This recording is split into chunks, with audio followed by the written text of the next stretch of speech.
Today's episode of What's on Your Bookshelf is brought to you by Insignia Training Partners, the leaders in outsourced L&D talent and resources. Insignia is a full-service learning and development company that provides L&D talent to design, develop, and deploy your training solutions. Insignia specializes in providing the right resources for your projects at a fraction of the cost as opposed to bringing on new full-time employees. This includes fractional Chief Learning Officer services for enterprise training strategy, instructional designers to develop your training content and materials, facilitators to deliver in-person or virtual training to your staff, LMS administrators to manage the process, virtual training producers to make sure your virtual training is engaging and effective, and coaches to support the learning after training is completed. If you don't have a training department, that's okay. Insignia can be your bolt-on training department. With Insignia, you get dedicated resources providing fractional services by specialists in their field. Whether it's onboarding new hires, upskilling your team, or ensuring compliance, Insignia designs impactful programs that stick. Visit insigniatraining.com to discover their full range of services and to schedule a free consultation. Insignia is your partner for training success.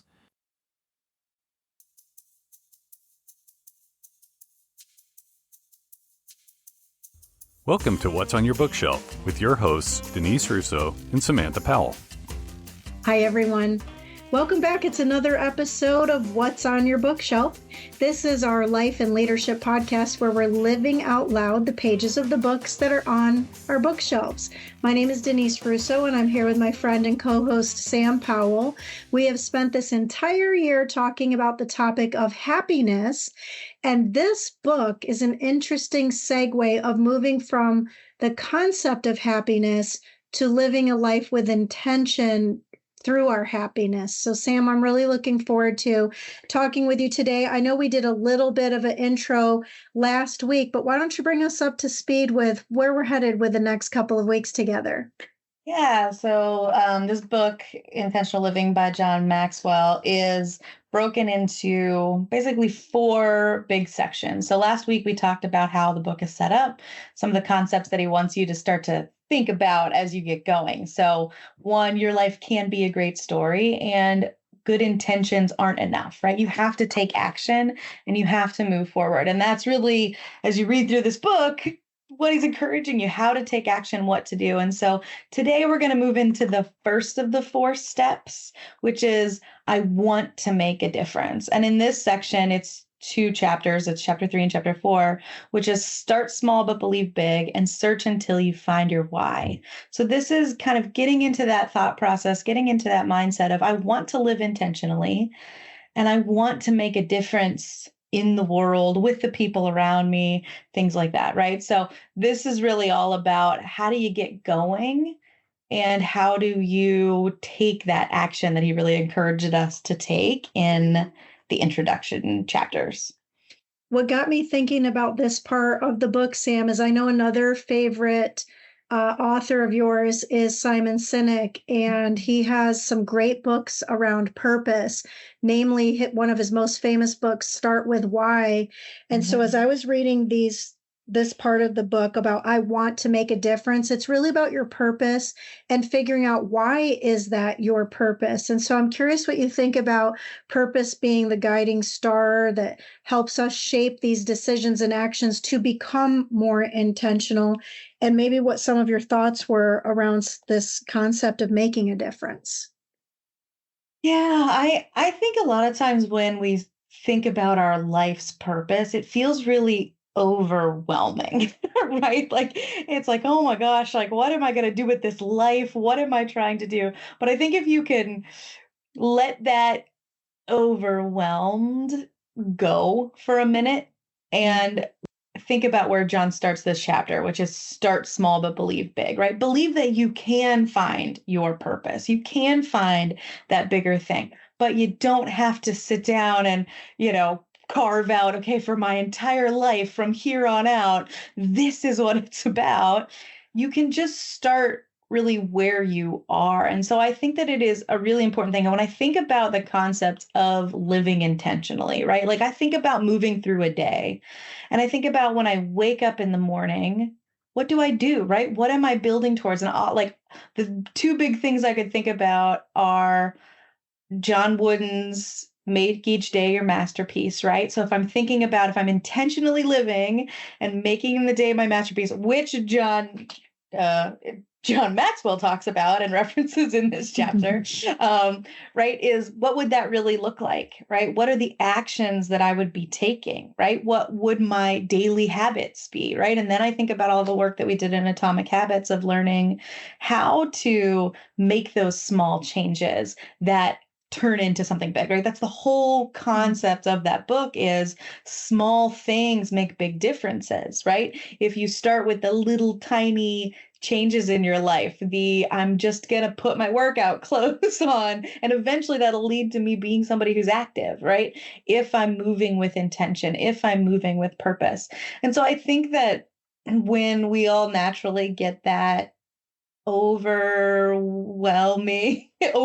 feeling when I think about what is my life's purpose, I think that the concept that John starts with here of just starting small, start where you are, right? And then he gives us some, guiding things as we go through the chapter, but really, I think it makes it tangible. I think it makes living a life of intention, of purpose that leads to and works with your purpose becomes a thing that you can do, right? It just goes out of that like crazy pedestal, oh, my life's purpose, to I can do this one thing right now, right? That's going to move me in a direction, and things will come from there.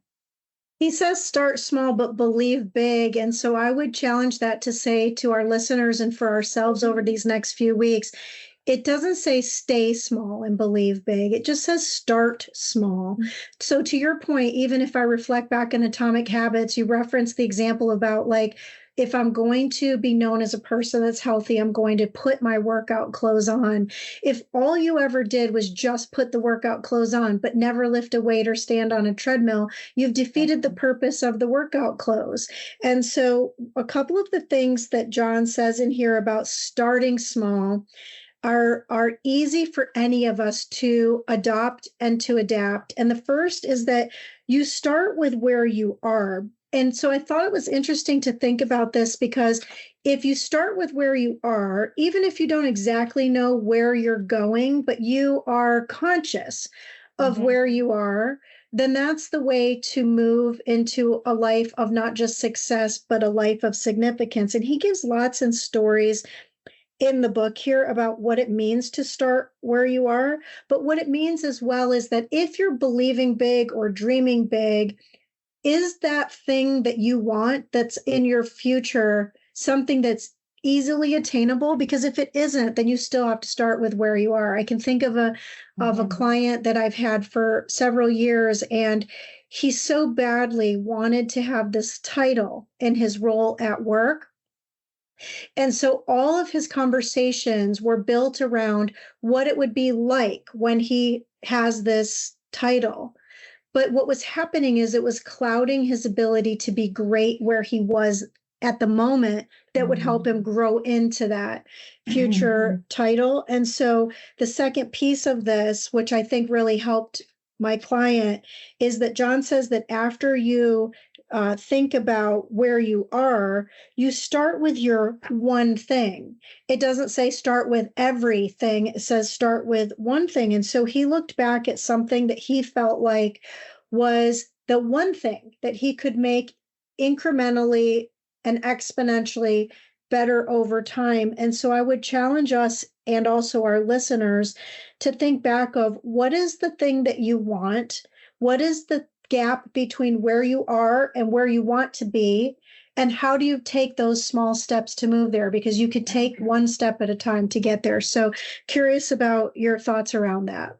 Yeah, I thought it was interesting because it's really saying, like, he's really saying, find like your lever, right? Your one thing, your one big strength that you can pull and use and really work at to move in the direction of a life of intention, right? A life that is led by purpose. And I thought that was really interesting, right? Because I'm a big fan of leveraging our strengths, of leveraging the things that we're naturally good at, our natural talents to move us forward, right? Like that's always the first thing I find out with clients is, what are you good at? What do people say about you? What do you say about yourself in that space? But I thought it was interesting because he's really like, again, he's starting small. He's really distilling it down to, well, what's your one big strength, right? What's the one big thing you can leverage? And I like the simplicity in that. There's a part of me as somebody who is very like multifaceted and does lots of different things.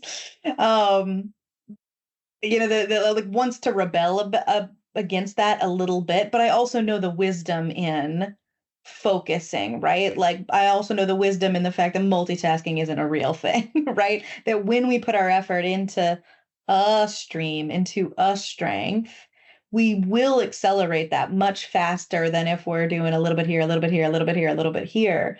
So I think like, again, if I'm thinking about this space of stepping into a life of intention, this is a great place to start, right? Like, what's the one big strength of mine that I want to use as my lever to start, right? To get moving, to get on this path that I'm wanting to go down. For him, what was interesting was he told a story of a strength he had, which was that he was a really good communicator of information. And he said that what he looks back on his career and where it's evolved over 50 years is that he was really good at delivering information, but not creating an environment of transformation. And once he realized that about his delivery, that was his start small and focus on one thing piece that actually transitioned his entire mission, vision, and values for how he was going to show up as a leader, as a father, as a husband, etc. And it probably is also what prompted him ultimately to leave a career of comfort. And so if you've never really learned about John Maxwell's history, his father was a pastor who became like a dean of a college. John started as a pastor. In fact, for 24 years, he was a pastor, and he was a pastor of one of the largest churches in all of the United States.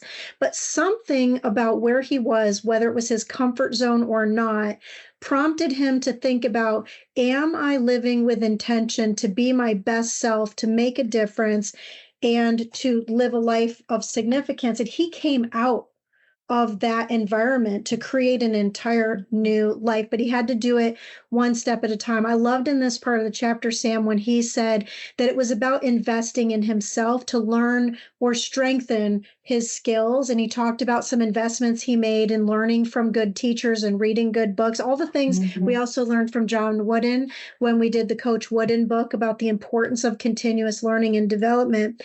And one of the things he said was, if you just do something small every day to invest in yourself, friends, listening to this podcast may be that one thing that you're doing to invest in yourself.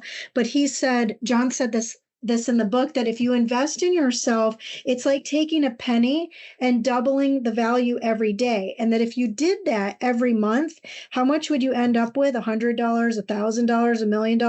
And he said, not even close. If you just start with a single penny and double it every day for 31 days, like think about how this seems very relevant. Double it for 31 days, 1 month. You actually end up with $21 million, $21,474,836.48. Like, it seems astronomical that you take it with 1 penny, but just double it. There's a really awesome book by Darren Hardy called The Compound Effect. I totally recommend it as a book people should have on their shelf. And it talks about what this means when you double something incrementally over time and the benefit you get. But John says that personal growth is like that. So if you practice your one thing with excellence every day, like the example you gave of show up, put the clothes on. And the next day, show up, put the clothes on and get on a treadmill. And the next day, on and on with the atomic habit that you may have. The question here is, though, what is your thing? Like, what's that one thing that you might not be showing up with fully, and with intention, but that if you did, it could make a big difference in your life. Yeah, absolutely. And he goes on to say, he talks about Nathaniel Branden, who talked about a 5% practice, right? Like just recommending to change 5%. And this is the same concept of like, it's small changes, right? It's little things. And we know that from, the exploration we did in Atomic Habits, that those really are the levers to pull. But if you can find your one big thing that's like your overarching thing you're working on, but just a little bit every day, right? Focus on yourself, focus on making yourself better. He encourages us to, watch the words that you use and the words that you say, right? He talks about how he cut out words out of his copies of the dictionary when we all operated in, book dictionaries. Now it's a little more difficult, but really changing how you speak and how you talk and things like that, right? Like those things make a big difference, but it's working on you in small ways that compound, that add up, that turn into, millions of changes, right? Over a short period of time. And so it's starting small, it's starting tangibly in a space where you are, but then believing you can get to the big things, right? And that's the second part of this chapter is believing big. And the first thing he starts with is believing in yourself. And I think that is, as I was reading this part of the chapter, I feel like this is where people really struggle. And I love that it is the first thing that he says. When you're talking about believing big, you've got to believe that you can do it, right? And all I could think about was like how prevalent imposter syndrome is in the world, right? It's like one of the hot topics. It comes up, there's like 50,000 million articles on it. There's books on it. There's how to get over it, like all that kind of stuff. But what it fundamentally comes down to is that you have to believe in yourself. You have to believe in your abilities to do these things, right? Like the mantra I always come back to in my life over and over and over again is, if other people can do this, I can do it too, right? Other people have done this hard thing before. I can absolutely do it. I believe in my abilities. I believe that I can put the work in when I want to figure it out, right? Like, can I do everything? No, but I could do anything if I focused on it, right? If I wanted to do it. And it comes from this innate belief in yourself. And you have to start there. And you have to believe that you can be big, right? You can be large. You can have a large life, but you've got to start with the core of who you are first and foremost. I have a client that I worked with not long ago that's really been struggling to find a job. The person was laid off about a year and a half ago from their previous role and has been sending out hundreds of resumes and either getting the instant rejection letters or being ghosted after interviews. And they started questioning themselves as to, am I not good enough? Am I not qualified? Am I not suited? Will I ever find a job? And I recall having a session with the person, and we had a really powerful exercise where I had the client close their eyes and imagine me telling that person that story as if it was me by saying, I too have applied for hundreds of jobs and been rejected and been ghosted and questioned myself, etc. At the end of this sort of exercise, I asked the client, what would you say to me as my friend or as my colleague about this thing I was experiencing? And what happened was the client said to me, oh my gosh, I can never imagine you saying that to me because you are all of these nice words. You're amazing, you're qualified, you're talented, etc. And so I took down those words and we had it on the screen. And so I asked her when she opened her eyes to read those words back to herself. And Sam, she started to cry because it wasn't until that moment that she did believe those same things about herself, because it's easy for us to believe those things in other people.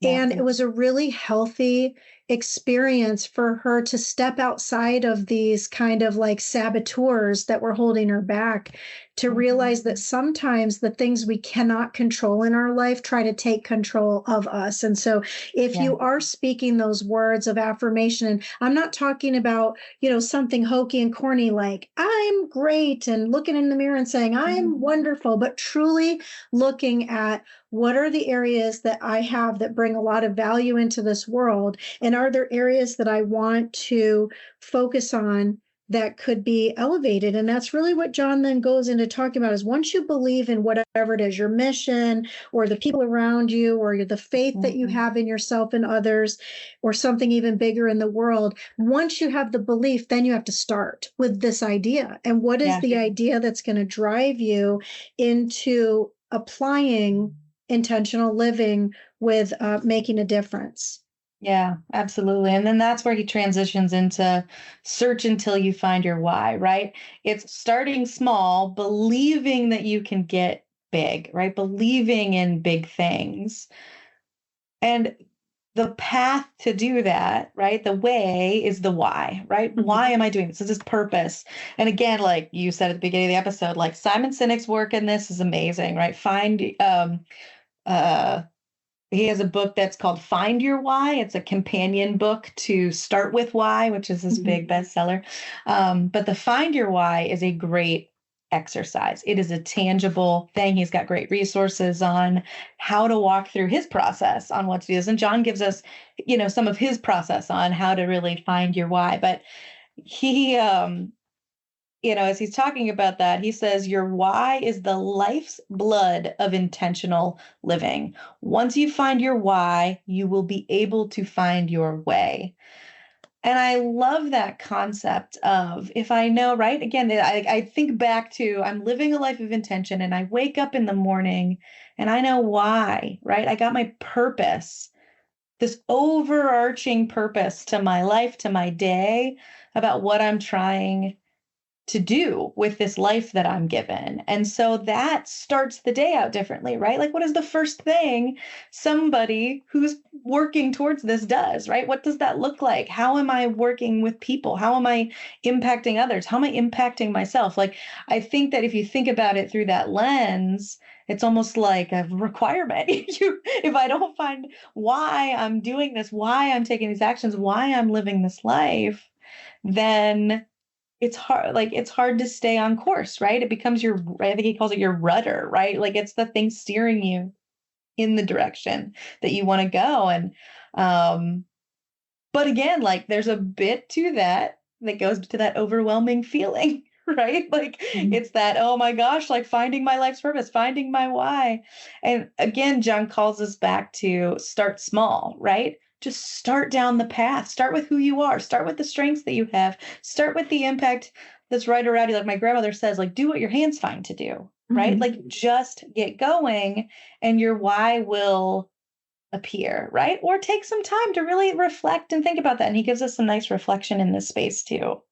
There's some practical things that all of us could do that are small, but could lead to meaningful and big results. So if you're going to be looking at finding what your why is, because this is hard for some people, first and foremost, the best way to do it is to engage with a coach so that you can get out of your own mind and your own thinking. But if you don't have a coach and you're not sure what it's like, reach out to us.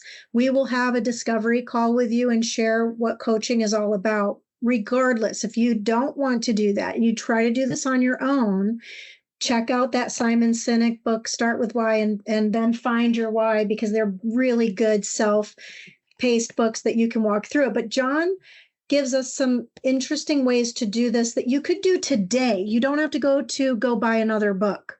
Today, you could sit down and just think about, what are your passions? We talk often with School of Thoughts and with this podcast about passion, potential, and purpose. So what are your passion? What are the things that drive you? What do you want to be remembered for? So if you think about, even if there was only one sentence, I read this morning, and this is actually funny because I read this from Gretchen Rubin, who was the author of the last book we just finished, right? Or the Happiness Project. I get Gretchen's newsletter that comes, I think, weekly. And in her newsletter today, it said, what if you thought about what's the one sentence somebody would say about you after you have passed from this life? Mm-hmm. And so what do you want to be remembered for? If you thought about one sentence somebody would say about you, what would they say? And so if you consider things like, when is a time when you felt the most fulfilled? I can think instantly of times that I felt the most fulfilled in my life. And I can think of what I was doing, who I was with, where I was. Mm-hmm. And sometimes it's in your why that's found at the intersection of where your passions, talents, potentials, and needs to want to address the world are. And that's what we call ikigai, the center of your purpose. So the things that you're passionate about, the things that you're good at, the people that resonate around you, and the cultures that really help lift you up and elevate your joy, and then doing something that makes a difference. And so that's one thing. But John really simplifies it at the end of the chapter, Sam, doesn't he? Where he just says, there's only two things to think about for this first part of the book. What do you believe about yourself? And what is that one thing that's your strength? And he even references another awesome book called Strength Finders 2.0, which is a book that if you get this book, so Scott, oh my gosh, we've given people a library full of books today to check out. But Strengths Finders, what's cool about that book is when you purchase that book brand new, so not from a used bookstore, but a brand new copy, it comes with an assessment similar to what we did in The How of Happiness by Dr. Sonia Lyubomirsky. You could take an assessment and it will highlight and segregate out your top strengths so that you know what to focus on and to see how those strengths match with your passions. Yeah, that's one of my favorite assessments. I've done millions of them at this point in my life, and that one's one of my favorites. But I like you said, I like how John simplifies that down. And he has three big questions that he says when you're looking to find your why that he talks about. And it's one, what do you cry about, right? What hits to the core of you? What are the injustices that you feel? What are the things that just break your heart? And the flip side is, what do you sing about? What are the things that bring you such joy, that maybe bring tears of happiness, right? But what are the things that really make your soul sing, that make your heart sing, that make you just feel alive? Yeah. And what do you dream about, right? What are the aspirations, the things that you would love to see, those thoughts you have before you fall asleep that you don't tell anybody about, right? Of like, oh, I could imagine myself doing this or being this person or having this impact in the world. And if you really sit down and think through those questions, you're going to get to what you're talking about, Denise, right? The heart of who you are, what lights you on fire, what fires your anger to make a change, to make a difference in the world, and what things you really dream of becoming. And that's such a good place to start. I think those three questions are really impactful. And if you spend time exploring them, especially if you spend time exploring them with someone, right? With a coach, with a mentor, with a friend, with someone who can help you ask more probing questions, then, you can really get to something incredible in that journey. And once you've got that sentence, right? Once you've got that, my why, my purpose is blank, blank, blank, blank, blank. Think about how much easier it would be to find the way to an intentional life, right? Like if I knew that my impact that I wanted to make in the world was something very specific, then my actions, my plans, my hopes, my dreams, the movement that I make is all aligned to that. And I think that's like, I love the balance of these two things he's talking about in this chapter, of starting small, but ultimately really making sure that you do identify that why statement for yourself. You do identify your purpose. And there's a million great resources out there to do this, but this is such a beautiful thing when you do. And it's such a beautiful thing watching people go through this process and come out with that, like, oh yeah, this is it, right? This is what I want to do. This is what I want to act on. And just think about, like, if everybody really spent time on this, we had 8 billion people on this planet, all intentionally moving towards some kind of positive impact in the world. Like, it would be a very different place, and it would be a very wonderful place to be. Absolutely. I mentioned this last week that it's hard to say, do I have any favorite book? But I have a grouping of favorites. And Intentional Living by John Maxwell is one of those books because it's so simple, it's so practical, it's so easy to understand, challenging to apply and live by. And so I hope over these next weeks together that you will find, as you're listening to our stories and to our own exploration, your own quest for what your why is.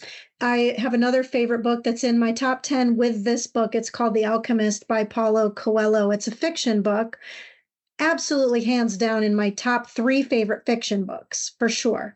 And I would suggest that if you aren't sure where you're going, to maybe think of it like, have you ever been, Sam, on a scavenger hunt or a treasure hunt of some sort? How boring would it be if when you got the map, there was only one stop? Like you start here and the next place you go and then it's over. Yeah. So you're right. The goal is to go through the map and to have these cool stops along the way where you can experience something. And that's what the Alchemist book is sort of like. And so next week, when we come back together, we're going to dig into how you can search until you find your why. And so, we talked a little bit about that today, but the next week is actually the applying of the search, which is actually taking action on doing that thing that you found, that thing you found to make a difference. And that doing something that makes a difference is coming outside of yourself. This whole first section is what you're doing for you. You're thinking, you're believing, and some of the exploration on that. But next week, we take the thinking and believing and start to do the doing and the action and the outwardly piece about what you can do with and for other people. And I think I mentioned this last time, is that I did this book with my kids. We walked through this book together when they were in elementary school. And I think their favorite part of the book was this part and the next part that will come in the following week, which is where you join together with other like-minded people that do want to be people that make a difference. And John said this so beautifully in the early part of the book, and it's something that he says in every one of our conferences that we go to with John, is that he wants to make a difference, doing something that makes a difference with people who make a difference at a time that makes a difference. And those 4 pieces to his want are the way the book is laid out. So I'm curious, as we close up our time together today, Sam, what your closing thoughts are on this first part and anything else perhaps that I've left out. Yeah, I think that if I think about this first step of I want to make a difference, right? It reminds me back to the second chapter of like the introduction is good intentions aren't enough, but you do have to have intention, right? You do have to have a plan. You do have to have, that thing that you're working towards, but you don't have to. I think the thing that, he's encouraging us by saying first and foremost to start small is get going. Yeah. It doesn't matter if it's your full-blown, beautifully written out why statement, purpose statement on your wall. It can be, this is a way I can make a difference. This is the strength that I have. This is the thing that I could give to the world that could flow through me to other people. And I'm just going to get going. But while I'm doing that, I'm going to be thinking purposefully. I am going to be thinking with intention, because you should come out of this exercise, this start and dreaming big and finding your why with an intention you're moving towards, right? Because you can't get to the next part of doing the thing, right? Doing something that makes a difference if you're still not clear on what the difference is you want to make. But you don't have to get super clear to start and it will lead you to it. It feels counterintuitive, but it's real. So I think that's the encouragement, is go out and make a difference and figure out as you play around and experiment what that difference really is, and then articulate that, and then go accelerate. And that's what we'll talk about next time. So as we stop today, friends, you're challenged to start. So we're stopping, you're starting. We'll get back together again next week. Sam, I can't wait to walk through this journey with you. We've already been living a life of intention together and separately, but being able to do it under the lens and the guide of our mentor, John Maxwell, is going to be a really cool experience. So I'm looking forward to being with you again next week. And friends, if you're getting value from this, please subscribe to our podcast, share it with others. If you don't already have a copy of the book, or you want any of the books that we referenced in today's show, Scott, our wonderful producer, will have links in the show notes. And for today, my name's Denise Russo, and on behalf of my friend Sam Powell, this has been another episode of What's on Your Bookshelf.